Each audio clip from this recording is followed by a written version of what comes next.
Read the title, guys. This is not Finding Dory. I want to say that before anybody gets confused or something like that. But, yeah, I mean, with Finding Dory coming out in the theaters, I mean, this might as well be the perfect time to talk about a movie that has stuck with me. And when I mean stuck with me, I mean I was probably raised on this movie. And of course, I'm talking about the original Finding Nemo. Of course, I also have this on a VHS tape. I mean, if you don't believe me, look at this. Look at this. Look at this organic vintage cartridge that I have here. I mean, seriously, it's unbelievable. It's amazing that I still have this and it still works. But yeah, we're gonna be talking about Finding Nemo, and hopefully I will get to see Finding Dory this weekend. I mean, I got plenty of time. I mean, it's summer. But before I go see Finding Dory, I recently watched the original Finding Nemo. And let me give you a little backstory on this movie and me and this movie's history, because that's kind of interesting. When I say I was raised on this movie, I mean this was one of the movies that I watched frequently when I was a kid. I used to watch this movie probably every single month of my young life. Like back when I just had a TV, a little VHS TV, I would play this nonstop all the time. And when I was a kid, it made a really big impact on me. I loved the humor in it. I loved the whole aquatic life. I mean, I loved the scenery. I mean, that's one of the things where I had, like, decided to get a fish tank for a while. It was because of Finding Nemo. And it was good while it lasted. I mean, poor little fishies. But anyway, it was one of those movies to where it stuck with me for a long time. And while I really loved it in the past. Seeing it right now, I mean, I would not say all of it holds up to when I was a kid, but I would say most of it does hold up. Of course, it's from the legendary Pixar animation studio, and for something that came out in 2003, it's still, I mean, the animation, it still holds up. Well, most of it you can tell. Some of it is kind of dated when it gets like out of the water, when it focuses on the humans and the ships and stuff like that. You can tell some of the animation is dated, but the water effects, the way the fish move, and it's all fluid, and it's all really really spectacularly detailed, and it still holds up even to this day. Maybe because most of it takes place in the water, and water, if you guys didn't know, it was one of the most difficult things to animate. So I'm still really impressed for how Pixar was still pulled this out even after more than a decade later. I would say like about 13 years later, and it still holds up as probably one of the most gorgeous Pixar movies that you'll ever see. I mean, if you love that aquatic underwater world, then you're really going to like the imagery in this movie. And going back and seeing it again, I mean, it is a very dialogue heavy movie. I mean, you will, I mean, I caught dialogue that I didn't notice when I was a kid, and I mean, it's constant talking and talking and talking, and it's kind of, I would say some of it kind of works to the film's disadvantage per se, because I'm like wondering, well, can I look at the imagery and not have to focus on the people talking? But I get it, it's characters and stuff like that, they need to emote, they need to speak. I just want to see this imagery for a second here before I have to have the characters talking, because this is a very dialogue heavy movie. But for that being said, I mean, with the story and characters per se, while it might have been something in the past per se, something kind of new and stuff like that, and watching it today, it kind of feels like a standard animated film about someone getting lost and them having to try to find their way back home, and it's that standard film, to where it's those standard plots and the standard characters. While I do remember the I remember Nemo, I remember Dory, I remember Marlin. I do remember these characters. Let me tell you this right now. They create some memorable characters in this movie, but as terms of the plot goes, they're kind of, standard characters that are meant to serve the plot. It's just these are more memorable characters than some other animated pictures that have the same plot, and I don't remember the characters in it at all.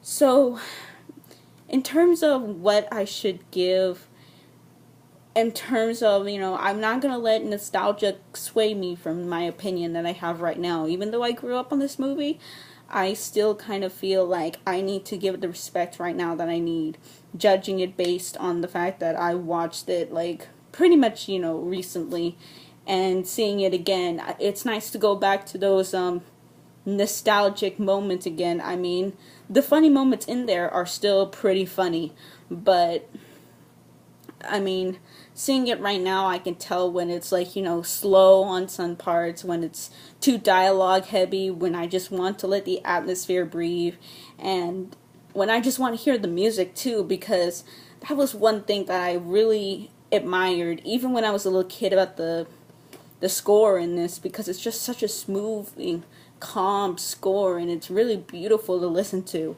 I just wish I could have listened to a lot more of it, since, the characters were talking and such like that. And it felt kind of a little bit overwhelming when the characters did somewhat talk a lot, and I pretty much couldn't get sucked into it as much as I really wanted to. And as for Pixar goes, I mean, this was the one I watched the most, but it's probably going to be somewhat in the term of me liking it a lot. I don't, as much as I loved Finding Nemo, I can tell you right now that I liked the movie a lot, but I never really did love the movie a lot. I mean, I watched it a lot, but in terms of my actual love for it, I did not per se find it like my favorite movie in the entire world. I mean, there was other movies that I could watch, that I have watched, that were personally appealing to me more than Finding Nemo. And I'm just saying, this was one of the ones I watched frequently, and I just love the aquatic life in it. I love the way it looked. I loved the humor of it. Maybe that's what I kept coming back to, was the humor of it, because this was one of the more funnier movies I watched in my youth. But looking back at it now, I mean, I can see kind of the flaws in it. I could see this being a standard story, especially for Pixar. I mean, Pixar has just taken some leaps, and it's also taken some falls too. And right now, with Finding Dory coming out, I mean, this could be like somewhat of a make or break it point, because if they fail on Finding Dory as a sequel, then they're gonna have some really hard trouble going on. I mean, their only original project is not going to be coming out until probably like about years ahead, and we're probably going to get even more sequels and stuff like that, because right now Pixar's got like, I don't know, like 3 sequels right now in the works, and I'm just kind of worried for them to not start this sequel train. But for something that's aimed at kids, I mean, it kept my interest, so I'm sure, kids will love it. But personally for me, I mean, the rating that I would probably have to give this, I'm thinking about the rating because I don't want to let nostalgia sway me.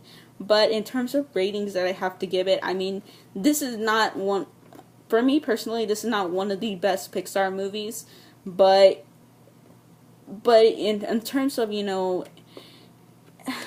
I don't know, it's not one of the best personally for me, but I do really like it a lot. So I guess I would have to give it probably a 7.5, because I mean, it still holds up. It still holds up even to this day, even 13 years later, but still. I mean, there are some flaws with it that I find in this movie, and there are pretty noticeable flaws, at least for me. I know people who love Finding Nemo, and I'm just one of those people who really, really like it. I mean, I didn't grow up with a lot of Pixar movies. I grew up instead on a lot of on Disney movies, and Pixar was just something that I kind of like pushed a little bit to the sideline to watch Disney movies, but I still accepted Pixar movies as I did DreamWorks movies and any other animated film. So yeah, that's pretty much all I had to say about Finding Nemo. I mean, I enjoyed it when I was a kid. I see the flaws now, but I still kind of enjoy it to this day, and I hopefully Finding Dory will live up to it. I mean, I mean, this nostalgia for Finding Nemo is here. It's with me. So I'm just wondering what Finding Dory is going to be for me personally. I mean, I haven't thought about Finding Dory much. I always keep on forgetting that is coming out. Even throughout the year, I'm just like forgetting, like, oh yeah, that's one of the animated movies that's coming out this year.